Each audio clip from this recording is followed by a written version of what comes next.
Well, welcome to another edition of Mondays with Myles. I'm Anthony Calhoun, along with the NCAA president, Myles Brand. Always good to hang out with you, my friend. Always good to see you, AC. We've had some great topics this year, talking about things taking place with the NCAA, some good stuff and also some serious stuff as well. And today we're going to talk about the academic reform. And I know this is a very important topic and subject for you, right?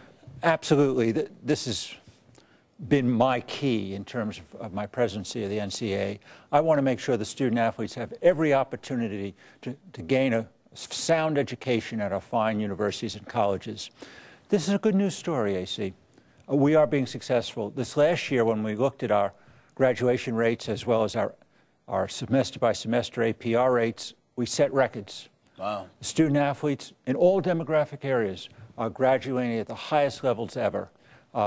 And I think it's been terrific. You know, if you look at letting student athletes come back and complete their education, now this is going to roll your socks down, but 88% of young men and women are graduating if you give them, say, 10 years. Wow, that is amazing statistic. And they're doing better than the general student body. They're working harder, they're doing better. I have a lot of admiration for these young men and women. They are succeeding. So I guess my question to you is, what is the NCAA doing to make sure these student athletes that come in from high school, that they will be prepared to be able to make it throughout the 4 years in college?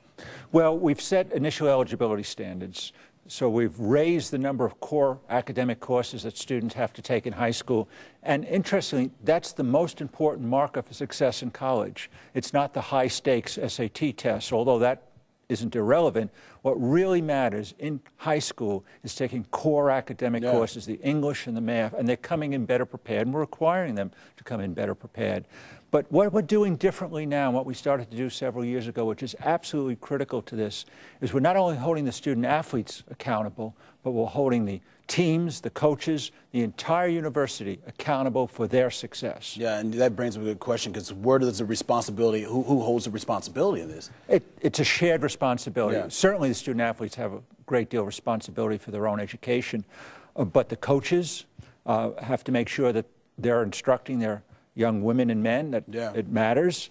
We have to have academic advisors. We've got to make sure that the university is committed to their success. So it's a shared responsibility. Everyone counts. Myles, we talk about the standards for the NCAA for these student athletes, and I guess the question I want to ask you, are these student athletes, though, are they, for the most part, majoring in what they want to major in, or are they been pushed into a different area to major in because of these standards? That's a good question, obviously. You know, the student athletes take the same courses, the same majors as everyone else in the university. There are no majors specific to student athletes. That's not permitted. Do some student athletes cluster in certain majors rather than the others? Well, so do music majors. We think that there are some problems, but they're rather around the margin and not too many of those. Are the student athletes taking the majors they want to take?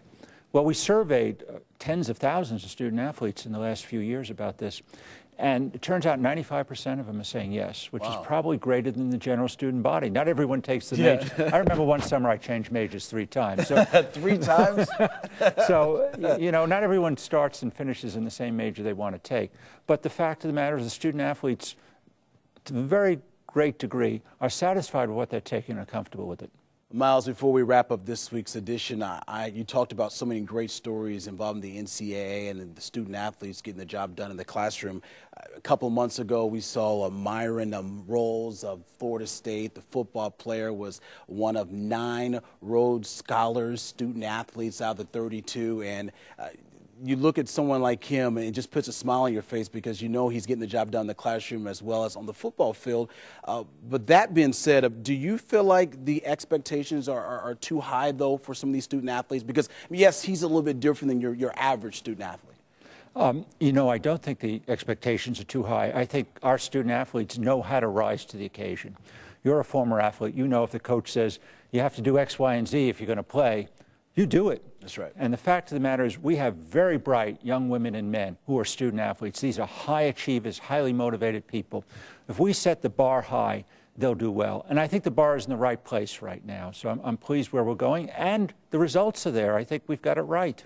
Yeah, wow, 9 Rhodes Scholars. That is unbelievable. It's very special. All right, always good seeing you. Good to see you. And another edition of Mondays with Myles will take place next week. Don't forget, we love your comments. So send them right here to the AA Zone, and we'll take your comments. And hey, if you have some ideas for some upcoming shows, some segments we should do for you all, don't forget to send them here to AA Zone. So for President Brand, I'm Anthony Calhoun.